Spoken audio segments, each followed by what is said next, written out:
Europe here! This is Europe! Europe!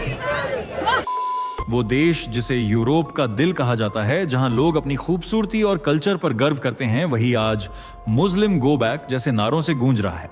सवाल ये है कि क्या ये सिर्फ एक विरोध है या आने वाले समय की वो चेतावनी जो पूरे यूरोप को हिला सकती है। ऑस्ट्रिया की गलियों में जब हजारों लोग तिरंगे जैसे झंडे उठाकर सड़कों पर चिल्लाते हैं, सेंड देम बैक, तो ये नजारा किसी मूवी का सीन नहीं बल्कि हकीकत है। और यही हकीकत इस वीडियो में हम आपको दिखाने वाले हैं, क्योंकि ये कहानी सिर्फ ऑस्ट्रिया तक सीमित नहीं है बल्कि आपके सोचने का ढंग बदल सकती है। अब जरा ध्यान दीजिए, वो देश जिसने कभी दरवाजे खोलकर शरणार्थियों को जगह दी थी, आज उन्हीं को बाहर निकालने पर उतारू क्यों हो गया है? क्या वाकई इस्लाम मैप सिर्फ नक्शे पर मार्किंग है या एक विस्फोटक कदम जो मुस्लिमों के खिलाफ माहौल को और भड़का रहा है? अगर आप सोचते हैं कि यह मामला आपको नहीं छूता, तो यकीन मानिए ये वीडियो आपके लिए ही है, क्योंकि आज ऑस्ट्रिया है, कल कोई और यूरोपीय देश होगा और आने वाले वक्त में इसका असर पूरी दुनिया पर पड़ेगा।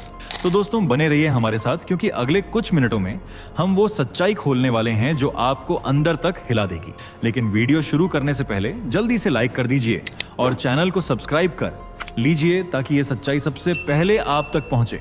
फटाफट कमेंट करके बताइए कि आप हमारी वीडियो को भारत के किस शहर या किस गांव से देख रहे हैं, ताकि हमें भी पता चल सके कि हमारे चाहने वाले देश के किन किन कोनों में रहते हैं। मुस्लिम वापस जाओ के नारों से क्यों गूंज उठा ऑस्ट्रिया? क्यों ऑस्ट्रिया अब मुस्लिमों को बाहर खदेड़ने की पहल कर चुका है? क्यों ये देश मुस्लिमों को पनाह नहीं देना चाहता? ऐसा क्या हुआ है कि लोग सड़कों पर मुस्लिमों के खिलाफ नारेबाजी कर रहे हैं? क्यों ऑस्ट्रियन सरकार ने इस्लाम मैप बनाया है? क्या है इस इस्लाम मैप की वजह? क्यों इस्लाम और ऑस्ट्रियन कल्चर के बीच मतभेद बना हुआ है? क्या ऑस्ट्रिया अपने देश को इस्लाम मुक्त बना पाएगा? चलिए सभी सवालों के जवाब जानने की कोशिश करते हैं। मध्य यूरोप का दिलदार, सुंदर नज़ारों और वेस्टर्न कल्चर में डूबा हुआ देश है ऑस्ट्रिया, जिसे लोग अक्सर ऑस्ट्रेलिया का जुड़वा भाई भी कहते हैं। लेकिन यह ऑस्ट्रेलिया से बिल्कुल अलग है। 2 मिलियन आबादी से चहकने वाला ऑस्ट्रिया एक लैंडलॉक कंट्री है, जिसके पड़ोसी देशों में जर्मनी, स्लोवाकिया, चेक रिपब्लिक, स्लोवेनिया, इटली, हंगरी और लिechtenstein जैसे देश शामिल हैं। ऑस्ट्रिया का सबसे बड़ा शहर है वियना, जो देश की राजधानी का भी ओहदा संभाले हुए है। लेकिन आज ऑस्ट्रिया अपने पड़ोसी देशों, मजेदार टूर या राजधानी के लिए नहीं बल्कि धार्मिक विवादों की वजह से सुर्खियों में बना हुआ है।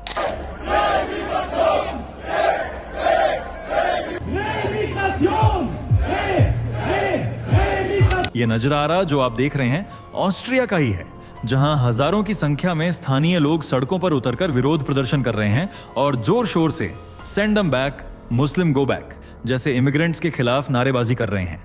देश की राजधानी वियना का यह दृश्य कुछ ऑस्ट्रेलिया फॉर मार्च और यूनाइटेड डू किंगडम जैसे प्रोटेस्ट से मेल खा रहा है। हाल ही में ब्रिटेन के लंदन में ऐसा ही विरोध प्रदर्शन देखने को मिला था, जिसमें करीब 1 लाख लोगों ने हिस्सा लिया था। इसी प्रोटेस्ट को यूनाइट द किंगडम का नाम दिया गया था, जिसे देश की सबसे बड़ी दक्षिणपंथी रैली भी कहा गया। इस प्रोटेस्ट को टॉमी रॉबिन्सन ने लीड किया था और टेस्ला के सीईओ एलन मस्क ने भी वीडियो कॉल के जरिए प्रदर्शनकारियों को खुलकर सपोर्ट किया था। ऐसा ही विवादित नजारा 31 अगस्त 2025 को ऑस्ट्रेलिया की गलियों में भी देखने को मिला, जब स्थानीय लोगों ने मार्च फॉर ऑस्ट्रेलिया नाम की रैली निकाली। इसमें सिडनी से 5 से 8 हजार लोग शामिल हुए, जबकि मेलबर्न में भी हजारों की तादाद में लोग एकजुट दिखाई दिए। इनका मकसद सिर्फ एक था, प्रवासियों, खासकर मुस्लिमों को देश से बाहर निकाल दिया जाए। और यही मांग आज ऑस्ट्रिया में भी गूंज रही है, जबकि कुछ समय पहले तक यही देश प्रवासियों को एंट्री दे रहा था, वह भी हजारों की संख्या में। तो फिर ऐसा क्या हुआ कि अब वही मिलनसार ऑस्ट्रिया मुस्लिम प्रवासियों के खिलाफ खड़ा हो गया है और उन्हें देश से बाहर निकालने की जिद पर अटल है? इसका जवाब मिलेगा आपको जनसंख्या वृद्धि में। 2009 के पॉपुलेशन डेटा को उठाकर देखेंगे तो पूरे ऑस्ट्रिया में 83 लाख से ज्यादा लोग दिखाई देंगे, जिनमें सबसे ज्यादा लोग ईसाई धर्म के हैं। ईसाई मेजॉरिटी होने के चलते ऑस्ट्रिया की 66% आबादी रोमन कैथोलिक है। इसके बाद 12% आबादी ऐसी है जो किसी भी धर्म को नहीं मानती। इस तरह देश का दूसरा सबसे बड़ा धर्म बनता है इस्लाम, जिसके चाहने वाले 2009 में कुल आबादी का 4% हिस्सा थे। वहीं अगर 2016 में देखें तो यही 4% का आंकड़ा दोगुना हो चुका है, यानी 7.98%। ये टोटल पॉपुलेशन का करीब 7 लाख है, यानी महज 7 साल में मुस्लिमों की आबादी दोगुनी हुई है, जो काफी हैरानी की बात है। इसी ग्रोथ को देखते हुए ऑस्ट्रिया की सरकार ने आशंका जताई है कि अगर मुस्लिम आबादी ऐसी ही बढ़ती रही तो 2050 तक यहाँ मेजॉरिटी मुस्लिम कम्युनिटी की हो सकती है। लेकिन इतनी वृद्धि हुई कैसे? इसका जवाब है इमिग्रेशन। जब मिडिल ईस्ट में युद्ध का बिगुल बजा है, तब लोग अपनी जान बचाकर यूरोपियन कंट्रीज की तरफ भागे हैं। सीरिया में लंबे वक्त से चल रहे गृह युद्ध के कारण भी ऑस्ट्रिया में हजारों मुस्लिम शरणार्थियों ने पनाह ली है। सबसे ज्यादा 2015 में यहाँ शरणार्थी आए, जिनकी संख्या करीब 88,000 थी। ऑस्ट्रियन सरकार ने भी कभी इमिग्रेशन पर रोक टोक नहीं लगाई, बल्कि प्रवासियों को बेघर, बेबस और परेशान मानकर अपने देश में जगह दी। और यही दिलेरी आज ऑस्ट्रियंस के लिए नासूर बनती जा रही है। ईसाई बाहुल्य देश में आज 205 रजिस्टर्ड मस्जिदें हैं, कई इस्लामिक ग्रुप्स बन चुके हैं और सड़कों पर वेस्टर्न कल्चर के साथ साथ इस्लामिक संस्कृति भी नकाब, हिजाब, कुर्ता पायजामा और टोपी के रूप में देखने को मिल रही है। और यही बात ऑस्ट्रिया के लोगों को पसंद नहीं आ रही है। उनका मानना है कि मुस्लिमों को ऑस्ट्रिया के कल्चर को फॉलो करना चाहिए, न कि अपने कल्चर को। जबकि मुस्लिमों की पहचान यही है कि वे जिस देश में भी जाते हैं उस देश के कल्चर को दरकिनार कर अपनी संस्कृति को फॉलो करते हैं, जिससे सांस्कृतिक टकराव की संभावनाएं बनी रहती हैं। मुस्लिमों की पॉपुलेशन बढ़ने के साथ साथ इस्लामिक संस्कृति भी बढ़ती जाती है और देश की संस्कृति धुंधली पड़ती जाती है। इसका जीता जागता उदाहरण है अमेरिका के मिशिगन राज्य का हैमट्रैक शहर, जो अमेरिका का पहला ऐसा शहर बन गया है जहां मुस्लिम सरकार है और जिसे मिनी बांग्लादेश के नाम से जाना जाता है। जिस सरकार ने मुस्लिम शरणार्थियों को हैमट्रैक में पनाह दी थी, उन्हीं मुस्लिमों ने न सिर्फ सरकार के खिलाफ आवाज उठाई, बल्कि चुनाव जीतकर उन्हें ही सत्ता से बाहर कर दिया। आज अमेरिका से लेकर ब्रिटेन तक कई ऐसे इलाके हैं जिन्हें नो गो एरिया घोषित किया गया है, क्योंकि वहां सिर्फ मुस्लिमों का कब्जा है। वे गैर मुस्लिमों से लेकर पुलिस तक को वहां आने की इजाजत नहीं देते, और अगर गलती से पुलिस वहां पहुंच भी जाए तो उन पर पत्थराव कर बाहर खदेड़ दिया जाता है। मुस्लिमों का यही रवैया देखकर ऑस्ट्रियंस की भी आंखों से रहमदिली का पर्दा हट चुका है और वे अपने देश को मिनी बांग्लादेश या मिनी पाकिस्तान बनने से पहले ही मुस्लिमों को बाहर निकालने की मुहिम छेड़ चुके हैं। क्योंकि हाल ही में ऑस्ट्रियन सरकार ने इस्लाम मैप बनाया था, जिसमें 600 से ज्यादा इस्लामिक ठिकानों को पॉइंट आउट किया गया है। लेकिन ये इस्लाम मैप है क्या और इसे क्यों बनाया गया है? चलिए ये भी समझने की कोशिश करते हैं।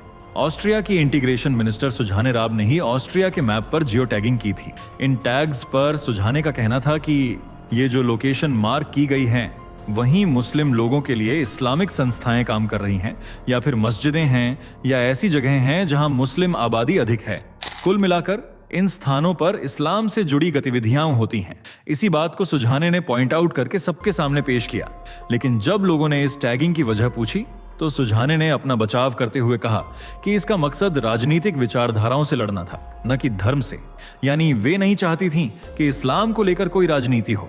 उन्होंने सिर्फ देश के नक्शे पर मार्किंग लगाकर मुस्लिम ठिकानों को जानने की कोशिश की है। इसी बात की जानकारी एक वेबसाइट के जरिए भी दी गई, जिसमें 620 से भी ज्यादा एड्रेस और नाम शामिल हैं, जहां ऑस्ट्रिया में मस्जिदें, मुस्लिम एसोसिएशंस हैं। साथ ही संगठन के अधिकारियों और उनके एड्रेस का भी खुलासा किया गया है। यहां तक कि उन्हें किस देश से फंडिंग मिलती है यह भी बता दिया गया है, और ऐसा सिर्फ इस्लाम के साथ ही किया गया है। इसीलिए प्रवासी मुस्लिम सरकार से सख्त नाराज हैं और उन्होंने धमकी दी है कि वे सरकार के खिलाफ कोर्ट जाएंगे। उनका कहना है कि इस तरह उनके ठिकानों को मार्किंग करके अलग से दिखाना लोगों के बीच इस्लामोफोबिया को बढ़ावा देना है। साथ ही उनके दुश्मन इस जियो टैगिंग की मदद से आसानी से पता लगा सकते हैं कि किस ठिकाने पर कौन सा संगठन है। यानी यह इस्लाम मैप इस्लाम के लिए ही खतरे की घंटी साबित हो रहा है। घंटी माना जा रहा है, इसलिए मुस्लिम और सरकार के बीच आक्रोश की लहर दौड़ रही है, जबकि आम जनता मुस्लिमों को भगाने के लिए प्रोटेस्ट का सहारा ले रही है। वियना की गलियों में गो बैक मुस्लिम के नारे सिर्फ मुस्लिमों को देश से बाहर निकालने की पहल नहीं है, बल्कि असुरक्षा और मुस्लिमों के प्रति आक्रोश की भी निशानी है। पूरे यूरोप का एक बड़ा हिस्सा मानता है कि मुस्लिम प्रवासी उनकी यूरोपीय संरचना और संस्कृति को धीरे धीरे बदलते जा रहे हैं।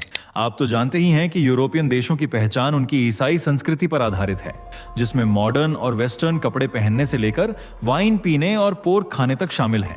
जबकि मुस्लिम समुदाय न तो छोटे कपड़े पहनने की इजाजत देता है, न शराब पीने की और न ही पोर्क खाने की, बल्कि वे तो अपने कल्चर को ही फॉलो करते हैं, फिर चाहे वह देश की संस्कृति के खिलाफ क्यों ना हो। इसीलिए ऑस्ट्रिया के लोगों का मानना है कि बढ़ती मुस्लिम जनसंख्या के कारण उनकी पहचान मिटती जा रही है। इतना ही नहीं, ऑस्ट्रियंस का यह भी मानना है कि बढ़ती इस्लामिकता बढ़ते आतंकवाद का कारण है। समय समय पर आतंकवादी गतिविधियां और हमले देखने को मिलते रहते हैं, जिनके पीछे इस्लामिक संगठनों का ही नाम सामने आता है। जैसे कि साल 2020 में वियना पर टेरर अटैक हुआ था, जिसमें 4 मासूम लोगों ने अपनी जान गंवाई थी, जबकि 23 निर्दोष लोग बुरी तरह से घायल हो गए थे। इस घटना ने ऑस्ट्रियंस की सोच को पूरी तरह से पलट कर रख दिया। उन्हें लगने लगा कि अगर ऐसे ही प्रवासियों को पनाह देते रहे तो उनके लिए खतरा और बढ़ता जाएगा। और यही आक्रोश की भावना हालिया प्रोटेस्ट में गुस्से के रूप में देखने को मिली। इमिग्रेंट्स के खिलाफ उठती आवाज का एक कारण है संसाधनों पर बढ़ता दबाव। जी हाँ, जब भी किसी देश में बड़े पैमाने पर प्रवासी आते हैं तो वहां न सिर्फ संसाधनों पर दबाव पड़ता है, बल्कि नौकरियों की भी कमी देखने को मिलती है। कई बार नागरिकों को अच्छा रोजगार नहीं मिल पाता, जबकि शरणार्थी अच्छी नौकरी पाकर सेटल हो जाते हैं। इसलिए मूल नागरिकों को लगता है कि प्रवासी उनकी नौकरियां छीन रहे हैं, उनके हक पर डेरा जमा रहे हैं। यही वजह है कि आज बहुत से देशों के नागरिक अपने उज्जवल भविष्य को देखते हुए शरणार्थियों को देश में आने की इजाजत नहीं देते। लेकिन ऑस्ट्रिया के लोगों को यह बात काफी देर से समझ आई, इसलिए अब वे भी इमिग्रेंट्स को बाहर निकालने के लिए रैलियां निकाल रहे हैं। लेकिन क्या ऑस्ट्रिया से सभी मुस्लिम निकल पाएंगे? तो इसका जवाब है नहीं, क्योंकि एक तरफ जहां जनता प्रवासियों के खिलाफ है, वहीं राइट विंग पार्टियां उनके समर्थन में खड़ी हुई हैं। प्रवासी उनके लिए वोट बैंक हैं, जो उन्हें सरकार में बने रहने का वरदान दे सकते हैं। इसलिए आज ऑस्ट्रिया की कई पॉलिटिकल पार्टियां प्रवासियों को खुलकर सपोर्ट कर रही हैं, जबकि प्रोटेस्ट के खिलाफ आवाज उठा रही हैं। इसी वजह से प्रवासियों को और ज्यादा मजबूती मिल रही है और वे न सिर्फ जनता के खिलाफ खड़े हो रहे हैं, बल्कि सरकार से टक्कर लेने तक के लिए तैयार हैं। क्योंकि प्रवासी भले ही ऑस्ट्रिया मूल के न हों, लेकिन सालों से वे इसे अपनी धरती मानकर यहाँ रह रहे हैं। कुछ परिवार तो ऐसे हैं जिनकी कई पीढ़ियों ने इसी देश में आंखें खोली हैं, इसलिए वे ऑस्ट्रिया को छोड़कर नहीं जाना चाहते। लेकिन उन्हें यह समझने की जरूरत है कि आखिर उनके खिलाफ ये विरोध प्रदर्शन क्यों हो रहे हैं। अगर यही बात मुस्लिम प्रवासी समझ जाए तो शायद सिर्फ ऑस्ट्रिया ही नहीं, बल्कि सभी यूरोपियन कंट्रीज में उन्हें आसानी से पनाह मिल जाए। खैर, आज के लिए बस इतना ही। वैसे आपको क्या लगता है, क्या ऑस्ट्रिया मुस्लिमों को बाहर निकाल पाएगा? कमेंट में जरूर बताइए। अगर वीडियो अच्छी लगी हो तो इसे लाइक और अपने दोस्तों के साथ शेयर जरूर करें। साथ ही अगर आप हमारे चैनल पर नए हैं या पहली बार जुड़े हैं तो इसे सब्सक्राइब करना न भूलें। ऐसी ही नॉलेजेबल वीडियो पाने के लिए बेल आइकन भी प्रेस कर लें। मिलते हैं अगली वीडियो में, तब तक के लिए बाय बाय और टेक केयर। दोस्तों, आपकी स्क्रीन पर 2 और वीडियो दिख रही हैं, जिसे देखने के लिए आप स्क्रीन पर क्लिक करें। दोनों देखिएगा, बहुत अच्छी वीडियो बनी है।